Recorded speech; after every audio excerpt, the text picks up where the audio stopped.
Hello folks, I'm Anticio Duke and I'd like to thank you for stopping by. Today we're going to talk about something that most people have an issue with, and that's management. Managing your tasks, managing your workload, and managing your day-to-day. So yes, today's topic is talking about managing your day-to-day. Stay tuned for more.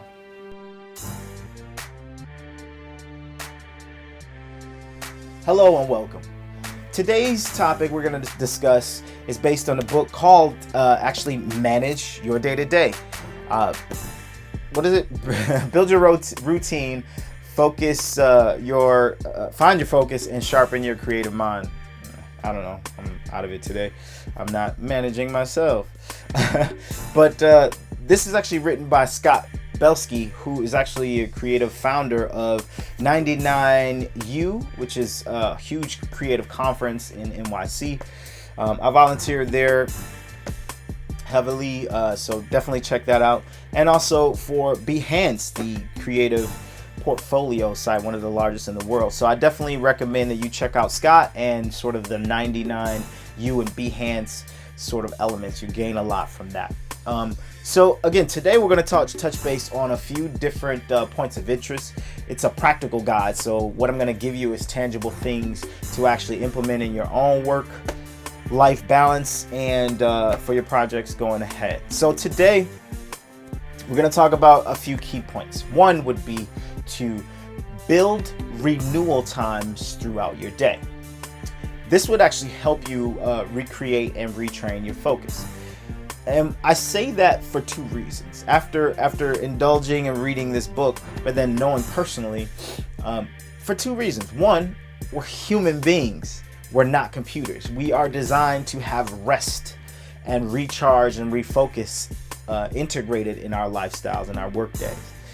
So just like a computer, you can leave it on standby or leave it on for 24 hours. When you log back on or when you reboot the system, it'll function entirely as it started as. Like there would not be any change in its performance. Whereas us as humans, we have lungs, we have organs, we have blood flow, brain power, all of that we need to recharge in order to work at a high capacity. So that's one. Number two is our bodies function on a Uridium rhythm.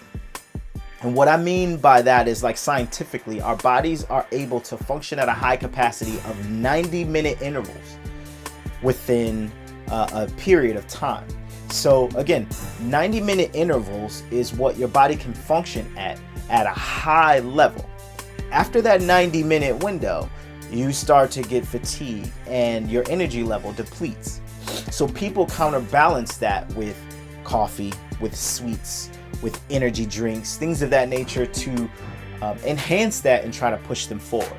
Well, naturally, our body is only designed to handle huge projects and high capacity functionality at 90 minutes. So here's a pro tip for you. If you implement breaks within that time frame, let's say a 10-minute break where you talk to a coworker, 15-minute break where you check the latest post on Instagram or YouTube or whatever feed you'd like to entertain, you can break up that monotony and actually recharge yourself from focusing on that one task for a duration and an extended period of time. So again, that's number one. Build renewal times throughout your day.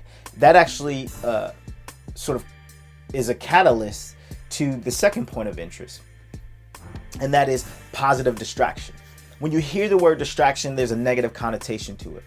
But what people don't really understand is there's a negative distraction and there's a positive distraction. Most people already know negative distraction and how they impact not only performance, but work-life balance. Well, there's such thing as positive distraction that Jeff writes about with the help from others, that you can actually link a reward to a completed task. So for example, let's say you set a timer for 90 minutes to work on a UI element or building a new SEO program or something like that. Set a timer for 90 minutes, complete that task.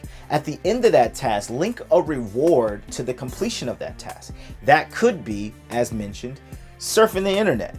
That could be checking out the latest Facebook post. That could be taking a walk. That could be going out talking to a friend or making a phone call.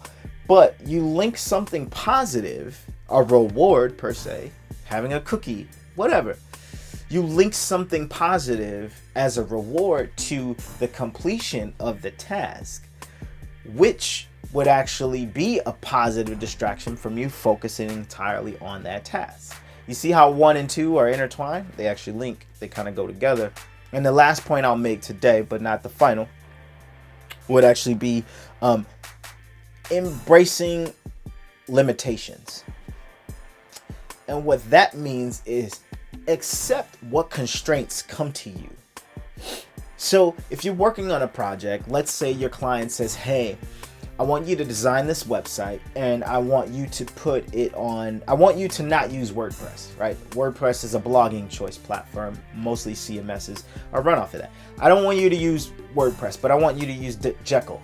I don't want you to use MongoDB as a database. I want you to use something else. In your head, your go-to tools will probably be WordPress or something else. Look at it as a constraint and an advantage to think creatively. Like, hey, I can't use what I'm used to, but it helps me and it forces me to learn something different to solve the same problem. So if you are able to embrace constraints and embrace those limitations, it makes you not only a better designer and a creative, but it makes you a better person because you think of alternate ways to solve the same problem. So that's very useful, at least I think so. Those are the 3 points that I got majorly out of this book. It's a short book that's jam-packed with a lot of different things to touch base on.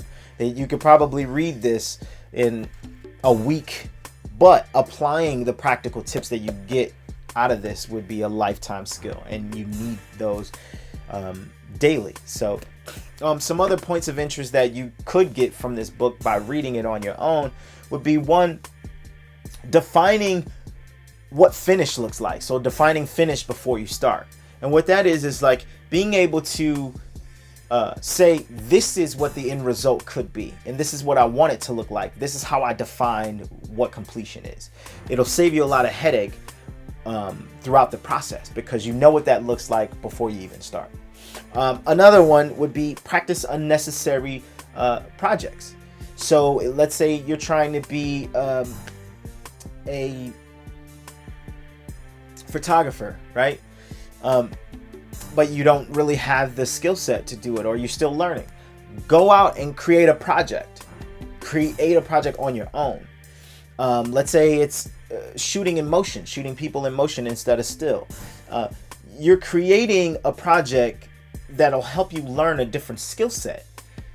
It's not tied to or linked to a monetization thing or a client per se, but you build in that practice and you build in that workflow to learn a new task. So it's unnecessary in a sense that you don't need to do it, but in order to get a new skill set, it would actually help you in the long run. So creatives are big into that, and the book talks a lot more about that. Last one, but not least, is be conscious of your bandwidth. Like, be cognizant of what projects you have in your pipeline. What are you working on? What deadlines are approaching? Things of that nature. Because this would actually give you that perspective of understanding how you can divide your time, task, and energy to completing what all is on your plate. So again, I won't go too deep into the book, but you need to check it out. I definitely recommend this book, and you'll get a lot more insights that'll help you not only manage your life, manage your tasks, but manage your day-to-day, as the book is stated. So as usual, if you find anything or found anything valuable or useful in this book review, please feel free to like, share, subscribe to my channel. I'll have more books reviews coming up. As always, again, to know more is to grow more, and to learn more is to earn more. So continue, I say, please continue learning. That's all I have. Peace. I'm managing myself. I'm managing myself.